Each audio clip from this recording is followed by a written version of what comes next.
জুলাই গণহত্যায় পলাতকদের গ্রেপ্তারে চলতি সপ্তাহে red notice জারি। শেখ হাসিনার বিচারের সর্বোচ্চ অগ্রাধিকার। কাল এসএসসি ও সমমানের পরীক্ষা শুরু। মূল্যায়ন পদ্ধতিতে ইতিবাচক পরিবর্তনের পরামর্শ শিক্ষাবিদদের। চট্টগ্রামে কেজিতে প্রায় ৩ টাকা পর্যন্ত বেড়েছে চালের দাম। সুনামগঞ্জের হাওর থেকে প্রায় ৪,৫০০ কোটি টাকার ধান সংগ্রহের আশা। এবং ডমিনিক রিপাবলিকে নাইট ক্লাবের ছাদ ধসে অন্তত ৭৯ জনের মৃত্যু, আহত ১৫০ শতাধিক।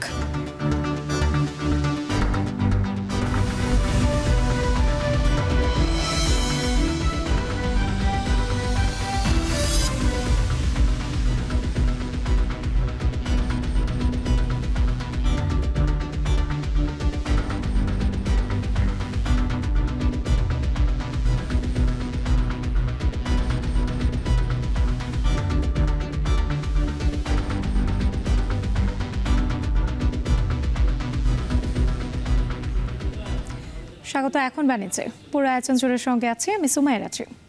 জুলাই আগস্টে গণহত্যার অভিযোগে পলাতকদের গ্রেপ্তারে চলতি সপ্তাহে জারি হচ্ছে রেড নোটিশ। শেখ হাসিনার বিচারককে সর্বোচ্চ অগ্রাধিকার দিচ্ছে আন্তর্জাতিক অপরাধ আদালতের prosecution team. Chief prosecutor Tajul Islam বলেন, কোনো প্রকার বাধা আটকাতে পারবে না গণহত্যার বিচার। বিস্তারিত জানাচ্ছেন মশিউর অনেক।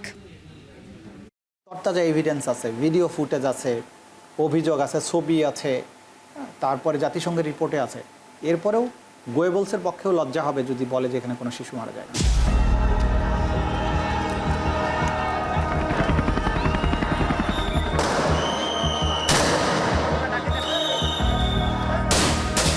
জুলাই আগস্টে গণঅভ্যুত্থানে প্রাণ হারায় ১৫০০ ছাত্র জনতা। দেশজুড়ে উত্তাল আন্দোলনে ২৪-এর ৫ আগস্ট দেশ ছেড়ে পালিয়ে যান স্বৈরাচারী শেখ হাসিনা। দায়িত্ব নেয় অন্তর্বর্তী সরকার। জোরালো হয় গণহত্যার বিচারের দাবি। অভ্যুত্থানের পেরিয়েছে ৮ মাস, কিন্তু এখনও জমা পড়েনি কোনো তদন্ত প্রতিবেদন। আন্তর্জাতিক অপরাধ ট্রাইব্যুনালের চিফ প্রসিকিউটরের কাছে প্রশ্ন ছিল, গণহত্যার বিচার করতে আর কতটা সময় প্রয়োজন? এখনও অভিযোগ আসছে, সেগুলোর তদন্ত হচ্ছে। আমরা যেটা বলতে পারি যে অন্তত ৪টা মামলার তদন্ত শেষ পর্যায়ে আছে। তদন্ত রিপোর্ট এই মাসে পাবো এবং এই মাসে অন্তত ১টা বা ২টা মামলার আনুষ্ঠানিক বিচারের জন্য যে ফর্মাল চার্জ দাখিল করা, সেই কাজটা এই মাসের মধ্যেই করা সম্ভব। আমরা কোনো টাইম লাইন বেঁধে দিচ্ছি না। এদিকে জ্যেষ্ঠ আইনজীবী জ্যোতির্ময় বড়ুয়া বলেন, আন্তর্জাতিক অপরাধ ট্রাইব্যুনালের প্রসিকিউটরদের কাজে কিছুটা ধীরগতি রয়েছে, তবে তা অভিজ্ঞতার কারণেই। ৮ মাস হয়ে গেলেও এই আন্তর্জাতিক অপরাধ ট্রাইব্যুনাল কাজ শুরু করেছে আসলে আরও অনেক পরে।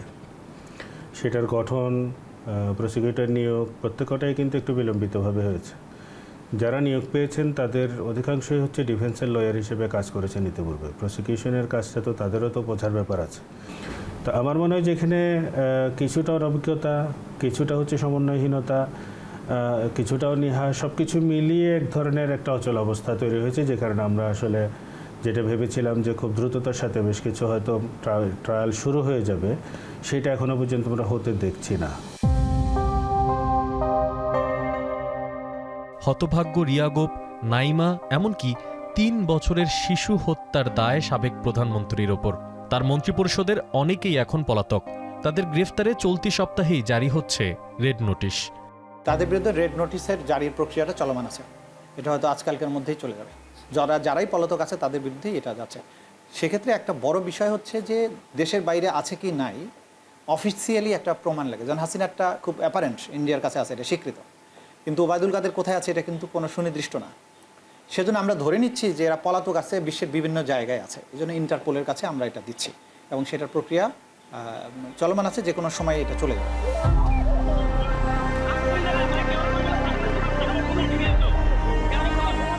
দেড় হাজার ছাত্র জনতার মধ্যে গণহত্যার শিকার প্রায় ২০০ শিশু, যার দায় প্রধানত আওয়ামী লীগের শীর্ষ নেতাকর্মী ও আইন শৃঙ্খলা বাহিনীর। তাই এই বিচার নিয়ে উৎসুক জনগণ, যার সাথে জড়িয়ে রাজনৈতিক দল হিসেবে আওয়ামী লীগের ভবিষ্যৎ ও আগামী জাতীয় নির্বাচনের ইস্যুটিও। মশিউর অনিক, এখন ঢাকা। কাল থেকে শুরু হচ্ছে এসএসসি ও সমমানের পরীক্ষা। অংশ নেবে ১৯,২৮,০০০ পরীক্ষার্থী। কেন্দ্রে কেন্দ্রে পৌঁছে গেছে উত্তরপত্র সহ অন্যান্য সামগ্রী। অন্তর্বর্তী সরকারের অধীনে প্রথম এমন বড় পাবলিক পরীক্ষায় বাড়তি সতর্ক থাকার পরামর্শ শিক্ষাবিদদের। মূল্যায়ন পদ্ধতিতেও ইতিবাচক পরিবর্তন আনার পরামর্শ তাদের। আন্তঃশিক্ষা বোর্ড বলছে, কৃত্রিমভাবে পাশের হার কিংবা জিপিএ 5 বাড়ানো নয়, বরং মেধার প্রকৃত চিত্র যেন ফুটে ওঠে সেভাবেই পরীক্ষা ও মূল্যায়ন করার পরিকল্পনা সরকারের। ফরহাদ বিনের প্রতিবেদন। গণঅভ্যুত্থানের পর অন্তর্বর্তী সরকারের অধীনে প্রথমবার কোনো পাবলিক পরীক্ষা শুরু হচ্ছে 10 এপ্রিল। সারা দেশে সুষ্ঠুভাবে 2025 সালের এসএসসি ও সমমানের পরীক্ষা নিতে ইতোমধ্যে সব ধরনের প্রস্তুতি নিয়েছে 11টি শিক্ষা বোর্ড। গত বছরের চেয়ে এবার মাধ্যমিক পরীক্ষায় প্রায় 1 লাখ পরীক্ষার্থী কম। এবার 19,28,970 পরীক্ষার্থী, যেখানে ছাত্রের চেয়ে ছাত্রী বেশি 6,500 শিক্ষার্থী। তবে এবার 310টি শিক্ষা প্রতিষ্ঠান বেড়ে 30,045টি অংশগ্রহণ করবে। সারা দেশের 3,715টি কেন্দ্রে পরীক্ষা অনুষ্ঠিত হবে। পরীক্ষা নেয়ার ক্ষেত্রে সব ধরনের অপতৎপরতা রোধে প্রশাসনকে কাজে লাগিয়ে সতর্ক অবস্থানে থাকার আহ্বান শিক্ষাবিদদের। পরামর্শ, পরীক্ষার মূল্যায়ন পদ্ধতিতেও ইতিবাচক পরিবর্তন আনার। প্রশাসনিক অংশগ্রহণ নিশ্চিত করা উচিত হবে, যাতে করে যে কোনো উদ্ভূত পরিস্থিতিতে সরকার প্রয়োজন পড়লে যে কোনো ব্যবস্থা নিতে পারে। আর আরেকটি চ্যালেঞ্জের যে জায়গাটি বলবো সেটি হলো যে আমাদের পরবর্তী প্রজন্ম এর মধ্যে, বিশেষ করে ইন্টেরিয়াম সরকারের সময় আমরা দেখতে পাচ্ছি যে হর হামেশাই যে কোনো একটা উছিলায় আন্দোলনের একটা সম্ভাবনা এবং ঝুঁকি আছে। সেই ঝুঁকি এবং সম্ভাবনাটাকে আমি মনে করি সরকারের বিবেচনায় রাখা উচিত। এই পরীক্ষাকে কেন্দ্র করে যে কোনো চক্র বা যে কোনো মহল যেন কোনো সুযোগ গ্রহণ করতে না পারে। পদ্ধতিতে কিন্তু আমাদের কাঠিন্যের মাত্রাটি কমিয়ে নিয়ে আসবার অনেক সুযোগ আছে এবং আমাদের সেই ক্ষেত্রে আমাদের বিষয়বস্তুকে বিবেচনা করবারও সুযোগ রয়েছে। এদিকে আন্তঃশিক্ষা বোর্ড বলছে, কৃত্রিমভাবে পাশের হার কিংবা জিপিএ 5 বাড়ানো নয়, বরং মেধার প্রকৃত চিত্র ফুটে ওঠে সেভাবেই পরীক্ষা ও মূল্যায়ন করার পরিকল্পনা অন্তর্বর্তী সরকারের। নানা চ্যালেঞ্জ থাকলেও সুষ্ঠুভাবে পরীক্ষা আয়োজনের সব ধরনের প্রস্তুতি সম্পন্ন করা হয়েছে। প্রশ্ন ফাঁস নিয়ে বিশেষ কোনো মহলের গুজব রোধে সতর্ক অবস্থানে আছে আইন শৃঙ্খলা বাহিনী। আমরা আসলে গ্রাউন্ড লেভেলটা কোথায় আছি, বেস লেভেলটা আমরা দেখতে চাই। এর জন্যই প্রয়োজন নকল মুক্ত পরীক্ষা। এটাই আমাদের চ্যালেঞ্জ এবং এই ব্যাপারে আমরা বদ্ধপরিকর। আইন শৃঙ্খলা রক্ষাকারী বাহিনী এবং আমাদের নিজস্ব যে মনিটরিং আছে বা বিভিন্ন বোর্ড, তাদের যে ভিজিলেন্স আছে, প্রত্যেকে অ্যালার্ট, এই গুজবের কারণে যেন কোনো কিছু না। জুলাই গণ অভ্যুত্থানে আহত শিক্ষার্থীদের অনেকেই এবার মাধ্যমিক পরীক্ষার্থী। বোর্ড বলছে, আহতদের মাত্রা অনুযায়ী তাদের পরীক্ষা নেওয়ার জন্য থাকবে বিশেষ ব্যবস্থা। আহতের মাত্রা অনুযায়ী যার যে ব্যবস্থা করা দরকার পরীক্ষা সেইভাবে করবেন। যদি পরীক্ষা রুমে দিতে সক্ষম হয় তাহলে দিবেন, যদি সক্ষম না হয় সে অনুযায়ী ওনাদের ব্যবস্থা করতে বলা আছে। এবার পূর্ণ নম্বর ও পূর্ণ সময়ে পরীক্ষা অনুষ্ঠিত হবে। এছাড়া 13 মে পর্যন্ত সব ধরনের কোচিং সেন্টার বন্ধ রাখার নির্দেশনা দিয়েছে বোর্ড। ফরহাদ বিন নূর, এখন, ঢাকা। বিনিয়োগ সম্মেলনের তৃতীয় দিনে রাজধানীর হোটেল ইন্টারকন্টিনেন্টাল অন্তর্বর্তী সরকারের প্রধান উপদেষ্টা ডক্টর মোহাম্মদ ইউনূস উপস্থিত হয়েছেন। এ নিয়ে আরও জানাতে যুক্ত হচ্ছেন বেলায়েত হোসেন। বেলায়েত, বিনিয়োগ সম্মেলনের তৃতীয় দিনে আজ অন্তর্বর্তী সরকারের প্রধান উপদেষ্টা ডক্টর মোহাম্মদ ইউনূস উপস্থিত হয়েছেন। সেখানকার সার্বিক পরিস্থিতি জানতে চাই এবং তার আজকে আসলে কি সেখানে আসলে আনুষ্ঠানিকতা কি রয়েছে জানাবেন। রাত্রে প্রধান উপদেষ্টা কিছুক্ষণ আগেই এই বিনিয়োগ সম্মেলনে এসে যোগ দিয়েছেন। তিনি ঠিক সকাল 11টার দিকে বহুজাতিক বিশ্বের বড় বড় বহুজাতিক কোম্পানিগুলোর উদ্দেশ্যে তিনি বক্তব্য দিবেন। তৃতীয় দিনে এসে তিনি উদ্বোধনী বক্তব্য দিবেন, বাংলাদেশের বিনিয়োগ পরিবেশ নিয়ে কথা বলবেন, বাংলাদেশের বিনিয়োগ নিয়ে বিদেশি কোম্পানিগুলোকে তিনি স্বপ্ন দেখাবেন। একটু বলে রাখতে চাই যে এই যে বিনিয়োগ সম্মেলন চলছে, প্রথম দিন বিনিয়োগ সম্মেলন যেটি শুরু হয়েছিল সেদিন বাংলাদেশ ব্যাংকের গভর্নর তিনি বাংলাদেশের তরুণ যে উদ্যোক্তারা রয়েছেন তরুণদেরকে নিয়ে এখানে একটি সম্মেলন অনুষ্ঠিত হয়েছিল। সেই সম্মেলনে তরুণদেরকে স্টার্ট আপ সহ বিভিন্ন নতুন উদ্যোক্তা, নতুন উদ্ভাবনী তৈরি করার পেছনে তাদেরকে নানা ধরনের প্রেরণা দেওয়া হয়েছে এবং তাদেরকে বলা হয়েছে বাংলাদেশ ব্যাংকের পক্ষ থেকে 800 থেকে 900 কোটি টাকা তাদের জন্য বরাদ্দ আছে। তারা যদি নতুন উদ্ভাবন নিয়ে আসে তাহলে সরকার বা কেন্দ্রীয় ব্যাংকের মাধ্যমে তাদেরকে সেই সহায়তা করা হবে। আর সেদিনই বাংলাদেশের দুটি বিশেষ অর্থনৈতিক অঞ্চল বিশ্বের বিভিন্ন দেশ থেকে আসা 60 জন প্রতিনিধি ঘুরে দেখেছেন। চট্টগ্রাম অঞ্চলে সেই অর্থনৈতিক অঞ্চলগুলো ঘুরে দেখেছেন। আর গতকাল যেই বিনিয়োগ সম্মেলনের দ্বিতীয় দিন ছিল, আপনি জানেন যে সেখানে 36 জনের মতো বিভিন্ন দেশ থেকে আসা বিদেশি বিনিয়োগকারীরা বাংলাদেশের একটি বিশেষ অর্থনৈতিক অঞ্চল ঘুরে দেখেছেন। এর মধ্যে সৌদি আরব, জাপান, আরব আমিরাত, চীন, যুক্তরাষ্ট্র সহ বিশ্বের নানা দেশের বিনিয়োগকারীরা সেখানে যোগ দিয়েছেন। বাংলাদেশ বিনিয়োগ বিডা থেকে যেটি আমাদেরকে জানানো হয়েছে যে এখন পর্যন্ত 2024 সালের 5ই আগস্টের পরবর্তী সময় এখন পর্যন্ত বিশেষ এই অর্থনৈতিক অঞ্চলে $200 মিলিয়ন মতো বিদেশি বিনিয়োগ এখন পর্যন্ত করা হয়েছে। এটি আরও সামনের দিকে আরও বৈপ্লবিক পরিবর্তনের আশা তারা করছে। আর একটু বলে রাখতে চাই যে গতকালকে যেই বিশেষ অর্থনৈতিক অঞ্চলে বিদেশি বিনিয়োগকারীরা ঘুরেছেন সেখানে সুইডিশ একটি কোম্পানি তারা বলেছেন সেখানকার 10,000 স্কয়ার জমি তারা নিয়ে সেখানে স্কয়ার ফিট জমি তারা নিয়ে সেখানে একটি ফ্যাক্টরি তারা স্থাপন করবেন। এভাবে বিদেশি বিনিয়োগকারীরা তারা আসছেন, একের পর এক এগিয়ে আসছেন। তারা বাংলাদেশে বিনিয়োগ করার ইতিবাচক যেই পরিবর্তন সেটির ইতিবাচক কথাই তারা বলছেন। আর আজকে মূলত যেই আনুষ্ঠানিকতা রয়েছে, আজকে স্টারলিংক নিয়ে যে জল্পনা কল্পনা ছিল দীর্ঘদিন ধরে যে স্টারলিংক বাংলাদেশে কাজ করবে কি করবে না শেষ পর্যন্ত সেটির এক ধরনের ধোঁয়াশা আজকে কেটে যাচ্ছে। অর্থাৎ আজকে যে এখানে বিনিয়োগ সম্মেলনের যত আয়োজন, এখানে ইন্টারনেট ভিত্তিক যত কার্যক্রম, এই কার্যক্রমগুলোই কিন্তু স্টারলিংকের মাধ্যমেই কিন্তু পরিচালিত হবে। এবং প্রধান উপদেষ্টা ঠিক 11টায় বহুজাতিক কোম্পানিগুলোর উদ্দেশ্যে ভাষণ দেবেন। তিনি তাদেরকে বাংলাদেশের বিনিয়োগ পরিবেশ নিয়ে কথা বলবেন, নানা ধরনের কথা বলবেন, বাংলাদেশের বিনিয়োগের পরিবেশটি স্বপ্ন দেখাবেন। তো আমরা অপেক্ষা করছি প্রধান উপদেষ্টা তার ভাষণে কি বলেন, বিনিয়োগকারীদের থেকে তিনি কি ধরনের জবাব পান এবং তাদেরকে তিনি কি ধরনের আশা দেখেন সেই অপেক্ষায় আমরা রয়েছি। পরবর্তীতে আরও জানিয়ে দেওয়ার চেষ্টা করবে। এই ছিল আমার কাছে এখনকার মতো। বিনিয়োগ সম্মেলনের খবর জানাতে আমাদের সঙ্গে যুক্ত ছিলেন বেলায়েত হোসেন। ঈদ উদযাপন শেষে এখনও ঢাকা, টাঙ্গাইল, সিরাজগঞ্জ মহাসড়ক হয়ে রাজধানীতে ফিরছেন উত্তরাঞ্চলের যাত্রীরা। এতে যমুনা সেতুর পশ্চিম মহাসড়ক সহ বিভিন্ন মোড় ও বাস স্ট্যান্ডে যাত্রীদের ভিড় রয়েছে। বুধবার সকাল থেকেই সিরাজগঞ্জের কট্টার মোড় ও হাটি কুমরোল মোড়ে ছিল কর্মস্থলে ফেরা যাত্রীদের ভিড়। বাসে বাড়তি ভাড়ার কারণে অনেকেই দীর্ঘ সময় মহাসড়কে দাঁড়িয়ে থাকতে হচ্ছে। নিরুপায় হয়ে অনেকেই পণ্যবাহী ট্রাকে কর্মস্থলে ফিরছেন। যাত্রীদের অভিযোগ, গণপরিবহন সংকটে স্বাভাবিক সময়ের থেকে বাড়তি ভাড়া আদায় করছে পরিবহন সংশ্লিষ্টরা।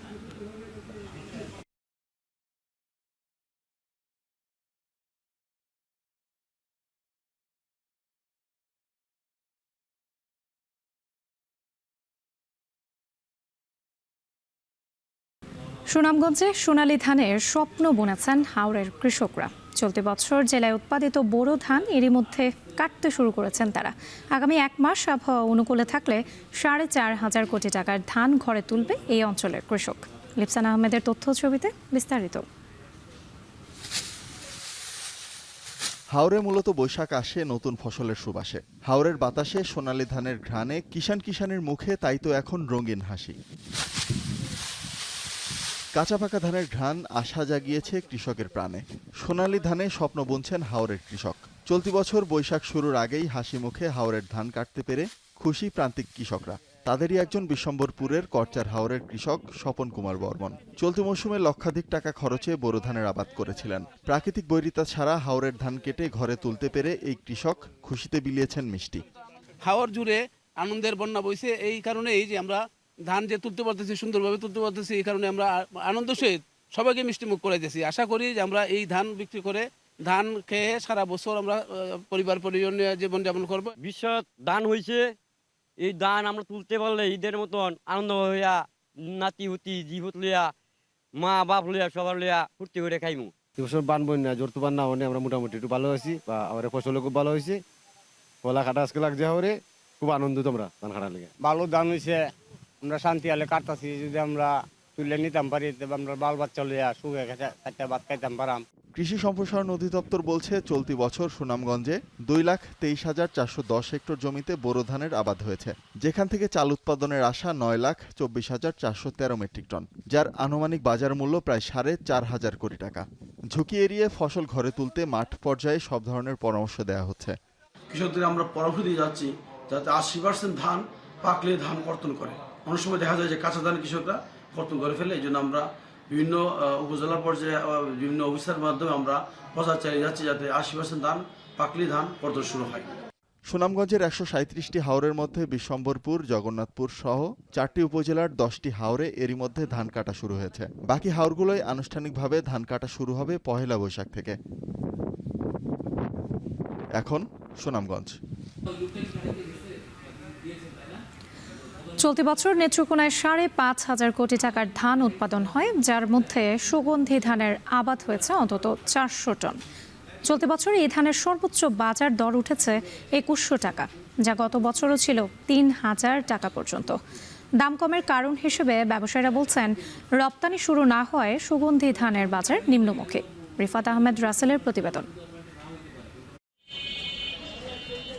সুগন্ধি চালকে বলা হয় উৎসবমুখী চাল, যে কোনো উৎসব এলে এর চাহিদা বাড়ে। তবে এবছর বাজারে সুগন্ধি চালের দাম একেবারে নিম্নমুখী।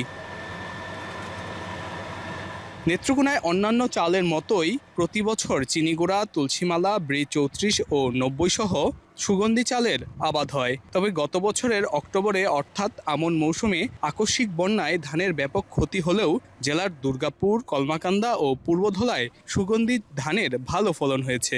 কৃষকরা বলছেন, সুগন্ধি ধান চাষে একদিকে খরচ বেশি, অন্যদিকে উৎপাদন হয় কম, তাই দাম ভালো না পেয়ে ক্ষতির মুখে পড়তে হয় তাদের।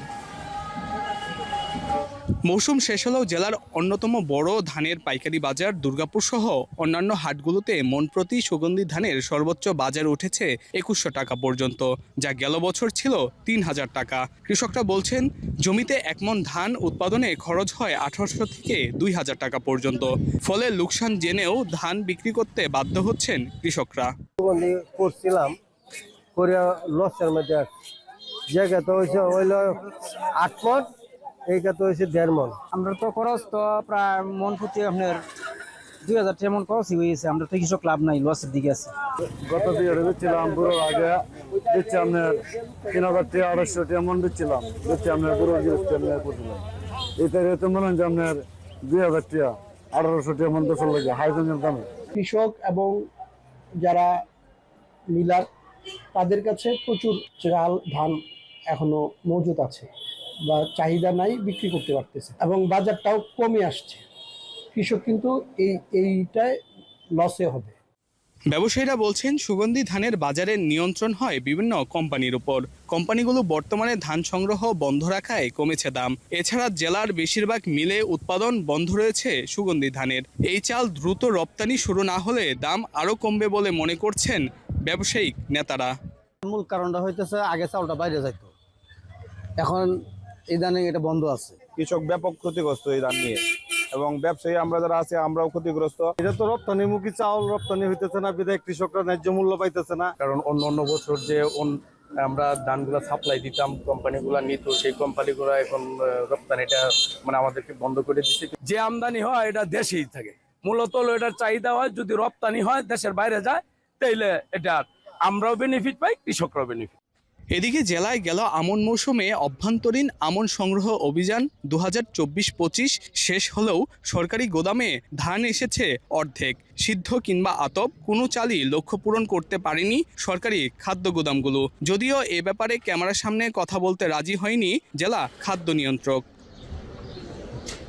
ব্যবসায়ীদের তথ্য মতে জেলায় আমন মৌসুমে অন্তত ৪০০ টন সুগন্ধি ধানের আবাদ হয়। প্রতিমণ ২,০০০ টাকা হলেও এক মৌসুমেই এর বাজার প্রায় ২১০ কোটি টাকা।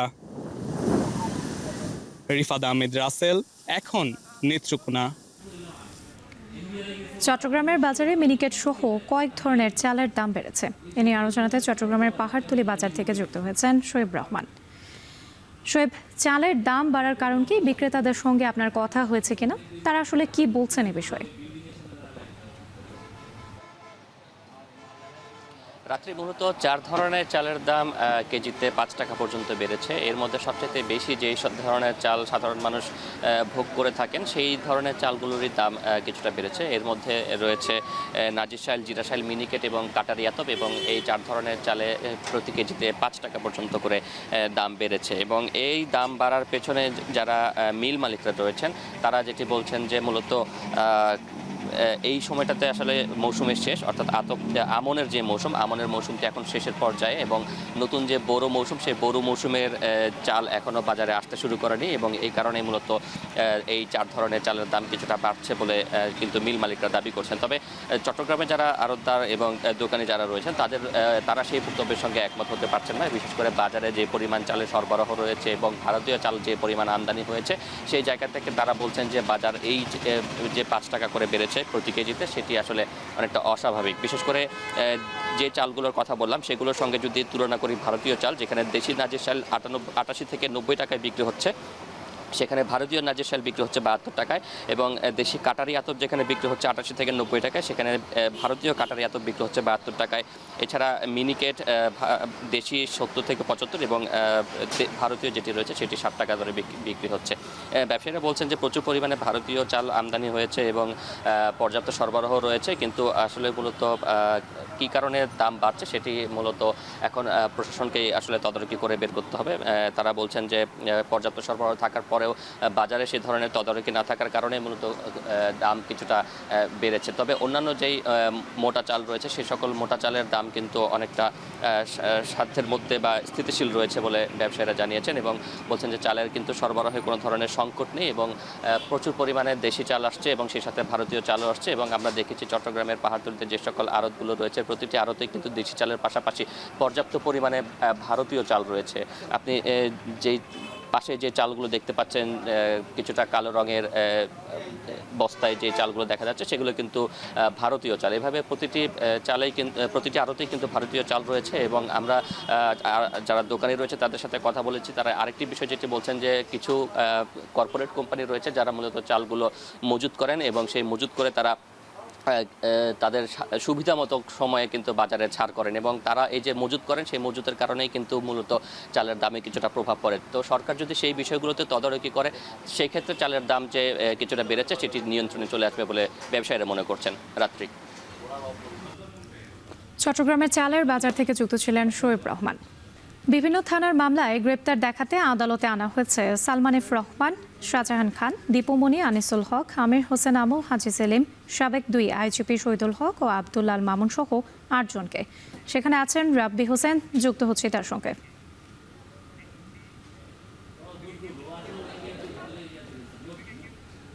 এখন বৈষম্য বিরোধী ছাত্র আন্দোলনের বিভিন্ন থানার হত্যা চেষ্টা মামলায় আজকে এখন আদালতে তোলা হচ্ছে আওয়ামী লীগের সাবেক বেশ কয়েকজন মন্ত্রীকে। সেই তালিকায় রয়েছে সাবেক মন্ত্রী দীপুমণি, সাবেক প্রধানমন্ত্রী শেখ হাসিনার শিল্প বিনিয়োগ উপদেষ্টা সালমান এফ রহমান রয়েছেন, আমির হোসেন আমু, সাবেক এমপি হাজি সেলিম রয়েছে এই তালিকায়। এখানে আরও রয়েছে, আমরা দেখছি যে পুলিশের সাবেক 2 আইজিপি শহীদুল হক রয়েছে, এখানে আছে পুলিশের সাবেক আইজিপি চৌধুরী আব্দুল্লাল মামুন সহ এরকম আরও 8 জনকে আজকে বিভিন্ন থানার মামলায় গ্রেপ্তার দেখানোর জন্য তাদেরকে ঢাকার চিফ মেট্রোপলিটন ম্যাজিস্ট্রেট আদালতে তোলা হচ্ছে। এখানে তাদেরকে নিরাপত্তাও রয়েছে তাদের আজকের এই তোলার ক্ষেত্রে। এর আগে আমরা দেখেছি যে 5 আগস্টের পরে বিভিন্ন থানার হত্যা মামলায় তারা এক এক দিন এক এক সময়ে তারা বিভিন্ন থানার মামলায় রিমান্ডে ছিলেন, কেউ গ্রেপ্তার ছিলেন। তাদেরকে এর আগে তারা কারাগারেই ছিলেন, তাদেরকে কারাগার থেকে আজকে এখানে আদালতে আনা হয়েছে।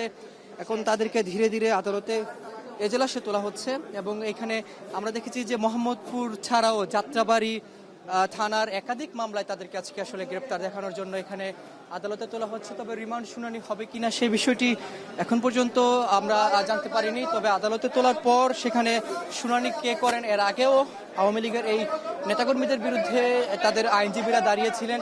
আজকে তার আইনজীবীরা দাঁড়ান কিনা সেই বিষয়টিও কিছুক্ষণের মধ্যে জানা যাবে।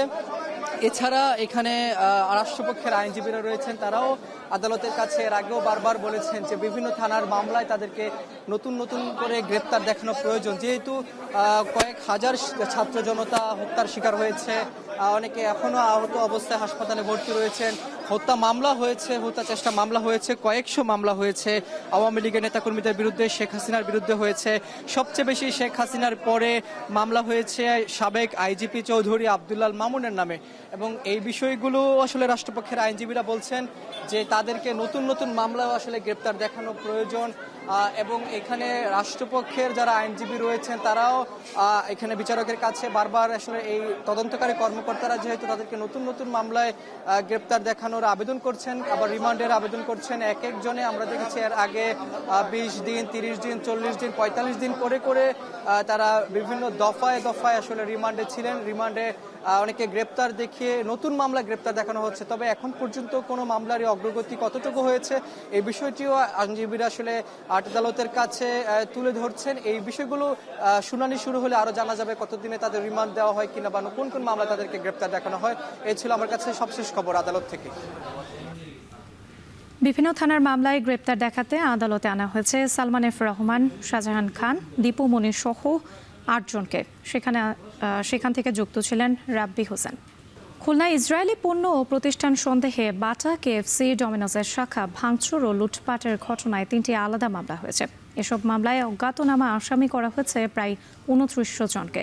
মঙ্গলবার রাতে নগরীর সোনাডাঙ্গা থানায় বাটা কেএফসি ও ডমিনোজের ম্যানেজার ওই 3টি মামলা দায়ের করেন। সকালে মামলার বিষয়টি নিশ্চিত করেন থানার ডিউটি অফিসার এসআই হাসান। তিনি জানান, বাটার শোরুমে মামলা লুটপাটের ঘটনায় অজ্ঞাতনামা প্রায় ১৩০০ জনকে আসামি করা হয়েছে।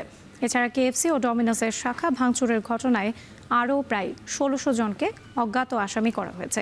এর আগে গেল ৭ এপ্রিল ইসরায়েলি আগ্রাসনের প্রতিবাদে বিক্ষোভ সমাবেশ থেকে হামলার ঘটনা ঘটে।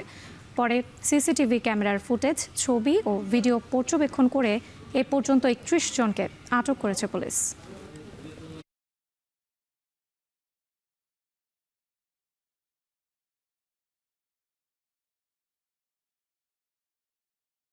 কোনোভাবেই চা শিল্পে আর এগোতে পারছে না বাংলাদেশ। উৎপাদন খরচ বেড়ে যাওয়ায় বন্ধ চা বাগানের সংখ্যা দিন দিন বেড়েই চলছে। ফলে পুরো শিল্প এই মুহূর্তে সংকটময় এক সময়ের মধ্য দিয়ে যাচ্ছে। তবে এই সংকট থেকে বের হয়ে শিল্পের ভিত মজবুত করতে রপ্তানি আয় বৃদ্ধি সহ নানা পদক্ষেপ নেওয়ার কথা জানিয়েছেন বাংলাদেশ চা বোর্ড। গুলজার আহমেদের প্রতিবেদন, ছবি তুলেছেন সেলিম মিয়া। দেশের উত্তর পূর্বাঞ্চলে বিস্তীর্ণ সুরমা উপত্যকায় চা শিল্প একটি প্রতিষ্ঠিত খাত হলেও এখন তার জৌলুস হারাচ্ছে দিন দিন। উৎপাদন কমে যাওয়া, খরচ বৃদ্ধি পাওয়া সহ মাঝে মধ্যে শ্রমিক অসন্তোষে এখন বিপর্যস্ত এই শিল্পটি। 10 বছর সময়ের ব্যবধানে চা শিল্পের গড় উৎপাদন 22% বাড়লেও লোকসানের বৃত্ত থেকে কোনোভাবেই বের হতে পারছে না বাগানগুলো। ফলে আশঙ্কাজনক হারে একের পর এক বন্ধ হচ্ছে বাগান। আফজাল রশিদ চৌধুরী পারিবারিকভাবেই চায়ের সাথে বেড়ে ওঠা তার সুদীর্ঘ অভিজ্ঞতায় বর্তমানে চায়ের হালচাল নিয়ে আলাপকালে বলছিলেন, অতীত হয়েছে সুদিন, নানামুখী সংকটে বিপর্যস্ত চা বাগানগুলো। প্রতি কেজিতে প্রায় 40-45 টাকা করে সবাই লস দিতেছে। এখন চায়ের বিক্রয় মূল্যটা যদি বাড়ানো না যায় তাইলে ভবিষ্যতে চায়ের জন্য এটা একটা মারাত্মক হুমকি হয়ে দাঁড়াবে। সাম্প্রতিক সময়ে চা শিল্পের প্রকৃত অবস্থা শোচনীয়। সংশ্লিষ্টরা বলছেন, উৎপাদন খরচ বেড়ে যাওয়া আর ভঙ্গুর বাজার ব্যবস্থার কারণেই এ শিল্প এখন অনেকটা হুমকির মুখে। মত দিলেন চায়ের দাম বৃদ্ধি সহ পণ্যটিকে রপ্তানিমুখী করার। প্রতি বছরে অনেক চা আনসোল্ড থাকে, তাহলে আমি এত চা ম্যানুফ্যাকচার করলাম, এত প্রোডাকশন করলাম, আমার চা যে থেকে গেল, তো এই চাটা কি হচ্ছে? এই চাটা পরের বছর কিন্তু মার্কেটে ঘুরে ফিরে আসছে। সো এটা কিন্তু তখন এই যে একটা আনসোল্ড চা থাকতেছে, এটা থেকে একটা ব্যাকলগ ক্রিয়েট হচ্ছে, ডিমান্ডটা কমে যাচ্ছে। আমাদের চা শিল্পকে এই মুহূর্তে টিকিয়ে রাখতে হলে আমাদের এক্সপোর্টিং কান্ট্রিগুলোকে আমাদের গভর্নমেন্টের পক্ষ থেকে সিলেক্ট করতে হবে এবং সেখানে স্পেশাল টিম পাঠাতে হবে যে কিভাবে আমরা আমাদের চাটা এক্সপোর্ট করা যায়। কয়েক বছরের ক্রমাগত আর্থিক ক্ষতির কারণে বিনিয়োগে নেতিবাচক প্রভাব আর গুণগত মান বৃদ্ধি না পাওয়াই এই অঞ্চলের চা শিল্প বিকাশের অন্যতম প্রতিবন্ধকতা বলে মন্তব্য চা বোর্ডের চেয়ারম্যানের। তবে আশ্বাস দিলেন, চা শিল্পের অতীত ফিরিয়ে আনার জন্য গবেষণা বাড়ানোর পাশাপাশি প্রযুক্তিগত উন্নয়নের। লেবার দিয়ে হাতে হাতে পাতা তুলবে এবং চা বানাবে, ওই কালচার থেকে স্লো অ্যান্ড গ্র্যাজুয়ালি এটাকে আর একটু মডার্নাইজ করে টাচ অফ মডার্নাইজেশন এবং টেকনোলজি এই দুটোকে আমাদেরকে ইনভলভ করতে হবে। এখন যেহেতু ওয়েদার চেঞ্জ হচ্ছে, এই ক্লাইমেট চেঞ্জের সাথে সাথে আমরা কিন্তু নিজেদেরকে ইরিগেশন বা অন্যান্য ফ্যাসিলিটিসগুলো ক্রিয়েট করে আমাদেরকে এই ওয়েদার চেঞ্জের ইম্প্যাক্টটা যেন চা সেক্টরে না পড়ে, এটা আমাদেরকে কেয়ার করতে হবে। ঐতিহ্যগতভাবেই সিলেট একটি চা উৎপাদনকারী অঞ্চল, যেখান থেকে বাংলাদেশের বাণিজ্যিক চাষের শুরু। চা বোর্ডের তথ্য মতে দেশের উৎপাদিত চায়ের 82% সিলেট অঞ্চল থেকে উৎপাদিত হয়। বাংলাদেশের উৎপাদনশীল শিল্পের খাতায় চা এখনও একটি অর্থকরী ফসল, কিন্তু 2018 সালের পর থেকে এই শিল্পের সব সূচকেই পিছিয়ে রয়েছে বাংলাদেশ। সেই চা শিল্পকে নতুন করে উজ্জীবিত করতে চা বাগান মালিক, শ্রমিক সহ সংশ্লিষ্ট সবাইকে নিয়েই কাজ করতে চায় বাংলাদেশ চা বোর্ড। গুলজার আহমেদ, এখন সিলেট। চৈত্রের মাঝামাঝি থেকেই বেড়েছে গরমের তীব্রতা, ফলে অতিরিক্ত তাপদাহে ফেনীতে ডায়রিয়া, জ্বর, সর্দি সহ নানা রোগে আক্রান্ত হচ্ছে শিশু ও বৃদ্ধরা। সরকারি হাসপাতালগুলোতে রোগীদের সংখ্যা দ্বিগুণ। এ বিষয়ে আরও জানাতে 250 শয্যা ফেনী জেনারেল হাসপাতাল থেকে যুক্ত হয়েছেন সুলাইমান ডালিম। ডালিম, গরমের সাথে সাথে ভোগান্তি কতটা বেড়েছে? হাসপাতালের পক্ষ থেকে রোগীদের সেবায় কী ধরনের উদ্যোগ নেওয়া হয়েছে জানাবেন।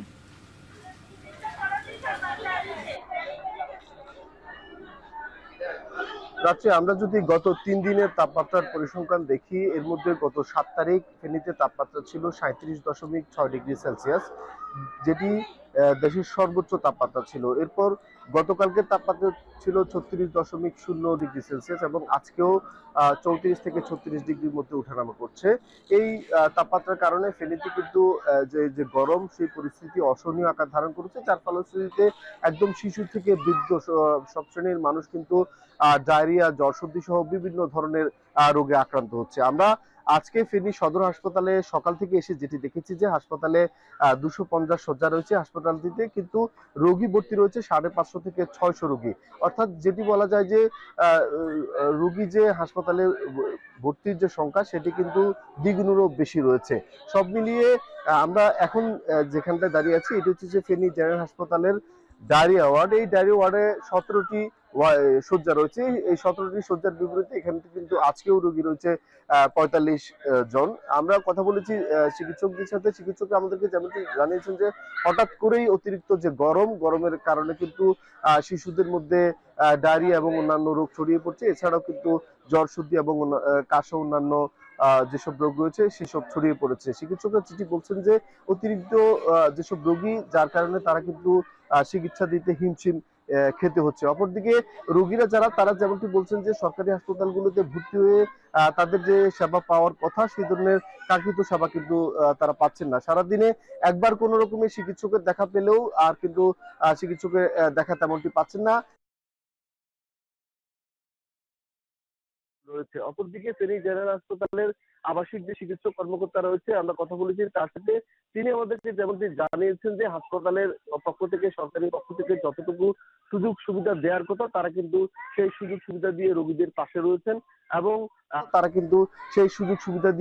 পাশে রয়েছেন এবং ডাক্তাররা যেসব চিকিৎসক রয়েছেন, চিকিৎসকরা আমাদেরকে যেটি বলেছেন যে এই হঠাৎ করে যে অতিরিক্ত গরম, এই অতিরিক্ত গরম থেকে যদি একটু বাড়তি সচেতনতা এবং শিশুদেরকে যদি একটু বাড়তি সচেতন ভাবে রাখা যায়, তাহলে কিন্তু তারা বিশেষ করে শিশুরা এবং বৃদ্ধরা এইসব রোগ থেকে রেহাই পাবে। তো এই ছিল ফেনী জেনারেল হাসপাতাল থেকে আমাদের কাছে আজকের ফেনীর খবরের সর্বশেষ।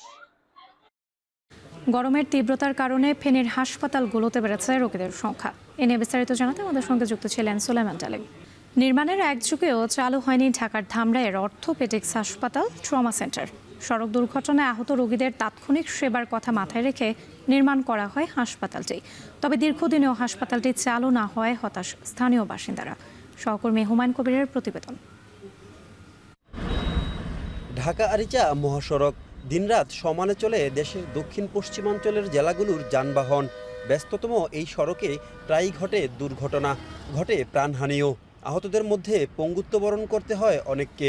দুর্ঘটনার পর তাৎক্ষণিক এসব রোগীদের দ্রুত চিকিৎসা দেওয়ার জন্য এক যুগ আগে ঢাকার ধামরাই স্বাস্থ্য কমপ্লেক্স চত্বরে নির্মাণ করা হয় 20 শয্যার অর্থোপেডিক্স হাসপাতাল, ট্রমা সেন্টার। তবে জনবল নিয়োগ জটিলতায় এখনও চালু করা সম্ভব হয়নি হাসপাতালটি। ফলে বাধ্য হয়ে চিকিৎসার জন্য ঢাকায় যেতে হয় স্থানীয়দের। এতে ভোগান্তির শিকার হন রোগীরা। দ্রুত এটি চালু করার দাবি স্থানীয় বাসিন্দা ও সচেতন মহলের। বর্তমানে ধামরাই সাভারবাসীর জন্য আমাদের এই ট্রমা সেন্টারটা অতীব খুব গুরুত্বপূর্ণ একটা বিষয়। ট্রমা সেন্টারটা ধামরাইয়ের সরকারি 12-13 বছর যাবত বন্ধ আছে। এটা আমরা খুলে দেওয়ার জন্য জোর দাবি জানাচ্ছি। উপজেলা স্বাস্থ্য কমপ্লেক্সে যে ট্রমা সেন্টারটি রয়েছে, এটা যদি দ্রুত চালু করা হয়, তাহলে কিন্তু ধামরাইবাসী সহ আশপাশের এলাকার মানুষজন কিন্তু দ্রুত সেবা পেলে সুস্থ হবেন এবং পঙ্গুর হাত থেকে অন্তত বাঁচবে। এদিকে ট্রমা সেন্টার চালুর বিষয়ে ঊর্ধ্বতন কর্মকর্তাদের সঙ্গে যোগাযোগ করা হচ্ছে বলে জানান উপজেলা স্বাস্থ্য ও পরিবার পরিকল্পনা কর্মকর্তা। আমাদের ঊর্ধ্বতন কর্তৃপক্ষকে চিঠি দিয়েছি, জনপ্রশাসন মন্ত্রণালয় থেকেও চিঠি দেওয়া হয়েছে এবং ওনারা এই ট্রমা সেন্টার চালুর ব্যাপারে আমাদেরকে সর্বত্র সহযোগিতা করবে। চলতি অর্থ বছরে এটার জন্য তারা বাজেট বরাদ্দ করে সিভিল কাজগুলো তারা করবে এবং আমরা আশা করি খুব দ্রুতই এটা চালু হবে। ট্রমা সেন্টারটি চালু হলে ধামরাই সহ আশপাশের কয়েকটি উপজেলার মানুষ অল্প খরচে দ্রুত চিকিৎসা সেবা নিতে পারবেন বলে আশা স্থানীয়দের। হুমায়ুন কবির, এখন ধামরাই। চট্টগ্রামের এক কিশোরীকে কুপিয়ে হত্যা করা হয়েছে। গতরাতে চন্দনাইশ উপজেলার নয়াপাড়া এলাকায় এই ঘটনা ঘটে। পুলিশের ধারণা ধর্ষণ চেষ্টার পর হত্যা করা হয়েছে তাকে। নানার বাড়িতে বেড়াতে এসেছিল ওই কিশোরীটি। পরে হত্যার ঘটনা দেখে ফেলায় কিশোরীর নানা ও নানিকে হত্যা চেষ্টা করা হয় বলে জানায় পুলিশ ও স্থানীয়রা। আহতদের চিকিৎসার জন্য চট্টগ্রাম মেডিকেল কলেজ হাসপাতালে নেওয়া হয়। এই ঘটনায় অভিযুক্ত খুনি পলাতক রয়েছে।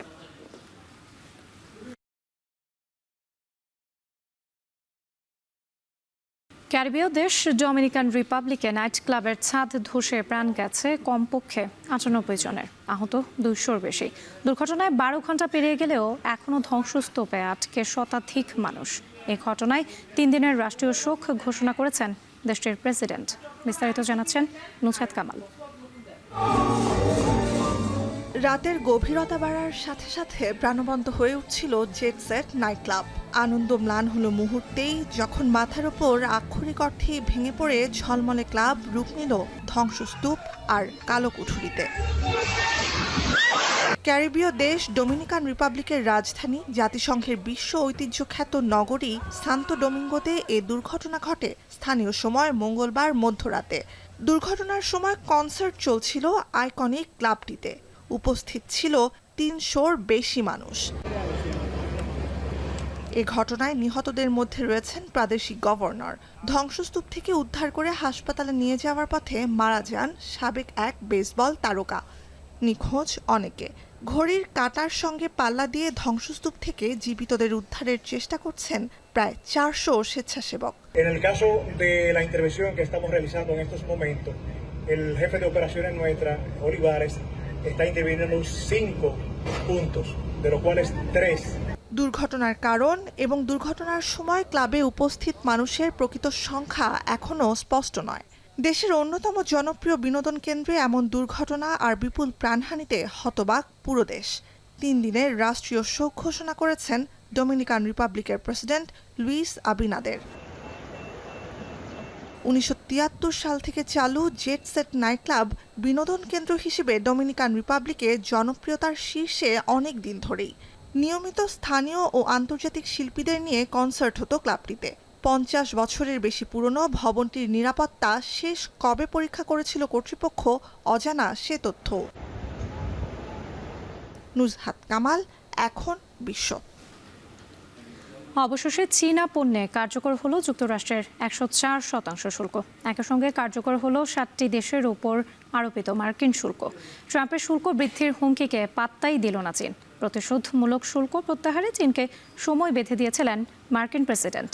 চীনের বক্তব্য, নিজেদের স্বার্থ রক্ষায় তারা পাল্টা পদক্ষেপ নিয়েছে। দুই দেশের এমন পাল্টাপাল্টি শুল্কারোপে ধস নেমেছে যুক্তরাষ্ট্র ও এশিয়ার শেয়ার বাজারে। এরই ধারাবাহিকতায় মার্কিন ডলারের পতন হয়েছে 0.3%।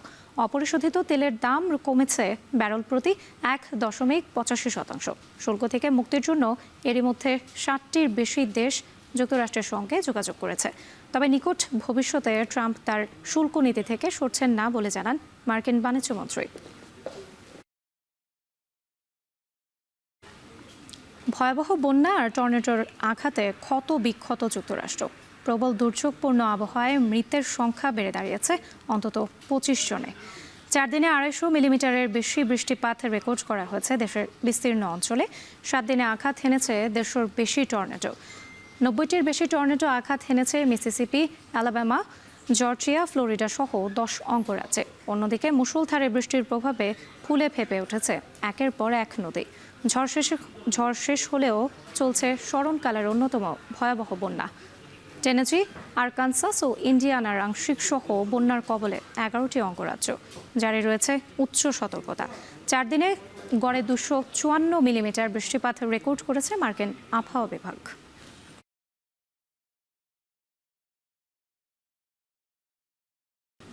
এবার খেলার খবর। অনুশীলন করালেও 13 বিদ্রোহী নারী ফুটবলারদের জিম সেশনে ছিলেন না কোচ পিটার বাটলার। দেশি কোচদের নেতৃত্বে ঘণ্টাখানেকের জিম সেশনে সাইক্লিং, স্ট্রেচিং করেন কৃষ্ণা রানী, সানজিদা সহ বাকিরা। এদিকে বিদ্রোহ করা 18 নারী ফুটবলারদের সঙ্গে 1 সপ্তাহের মধ্যে চুক্তি করার বিষয়ে আশাবাদী বাফুফের সহসভাপতি ফাহাদ করিম। আরও জানাচ্ছেন শরীফ রওশন। ইংলিশ কোচ পিটার বাটলারের বিরুদ্ধে বিদ্রোহ ঘোষণার দীর্ঘ 68 দিন পর কোচের অধীনেই সকালে ক্লোজডোর অনুশীলনে জুনিয়রদের সঙ্গে 13 জন বিদ্রোহী নারী ফুটবলার। অনুশীলনে ফিরলেও কোচ এবং খেলোয়াড়দের মধ্যে এখনও সম্পর্কের টানাপোড়েন যে স্পষ্ট, তা অন্তত এই দুটো ছবি দেখলেই পরিষ্কার। দুপুরে জিম সেশনের প্রথম ধাপে সৌরভী, রিপাদের গভীরভাবে পর্যবেক্ষণ করেছেন কোচ পিটার বাটলার। তবে মাসুরা পারভিন, কৃষ্ণা, সঞ্জিতা সহ 13 বিদ্রোহী নারী ফুটবলার জিমে প্রবেশের আগেই বেরিয়ে যান ব্রিটিশ এই কোচ। পরে দেশি কোচদের নেতৃত্বে জিমে সাইক্লিং, স্ট্রেচিং সহ ঘণ্টা খানেকের সেশন সম্পন্ন করেন বিদ্রোহী শিউলি, জুনিয়র শামসুন নাহার, মারিয়া মান্ডারা। এই বিষয়ে জানতে চাইলে কৌশলী উত্তর দেন দলের গোলরক্ষক কোচ। এদিকে দীর্ঘদিন পর কোচ এবং খেলোয়াড়দের দৃশ্যমান দূরত্ব ঘোচায় স্বস্তিতে বাফুফে। দ্রুততম সময়ের মধ্যেই 18 বিদ্রোহী নারী ফুটবলারের সঙ্গে চুক্তি করতেও প্রস্তুত ফেডারেশন। 55 মেম্বারের সাথে আমরা কন্ট্রাক্ট করব। সো আমরা তো আমাদের কোনো রকম স্টেটমেন্ট থেকে আমাদের কথা সরে আসি নাই এবং আমরা ইনশাল্লাহ আসবো না। সো যাদের কন্ট্রাক্ট হয়ে গেছে তারা আছে, যাদের কন্ট্রাক্ট নেই তাদের কন্ট্রাক্ট হবে। আমার ধারণা আগামী উইকের ভিতরে সকল প্লেয়ারের সাথে আমাদের কন্ট্রাক্ট হয়ে যাবে ইনশাল্লাহ। অন্যদিকে সাবিনা, ঋতুপর্ণাদের পর এবার ভুটান লিগে খেলার জন্য ডাক পেয়েছেন কৃষ্ণা রানী, সঞ্জিদা সহ আরও 4 নারী ফুটবলার। শরীফ রওশন, এখন, ঢাকা। শেষ করছি এখন বাণিজ্য। যাওয়ার আগে শিরোনামগুলো আরও একবার। জুলাই গণহত্যায় পলাতকদের গ্রেপ্তারে চলতি সপ্তাহে রেড নোটিশ জারি। শেখ হাসিনার বিচারে সর্বোচ্চ অগ্রাধিকার। ইসরায়েল বিরোধী বিক্ষোভে সারা দেশে ভাঙচুরের ঘটনায় আটক 72। শুধু খুলনাতেই 3 মামলায় আসামি প্রায় 3000। বাংলাদেশে স্টার লিংকের পরীক্ষামূলক যাত্রা শুরু। বিনিয়োগ সম্মেলনের উদ্বোধনে প্রধান উপদেষ্টা।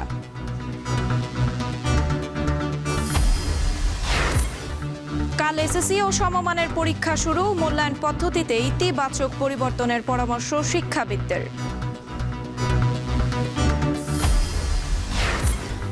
এবং ডমিনিক রিপাবলিকে নাইট ক্লাবের ছাদ ধসে অন্তত 98 জনের মৃত্যু।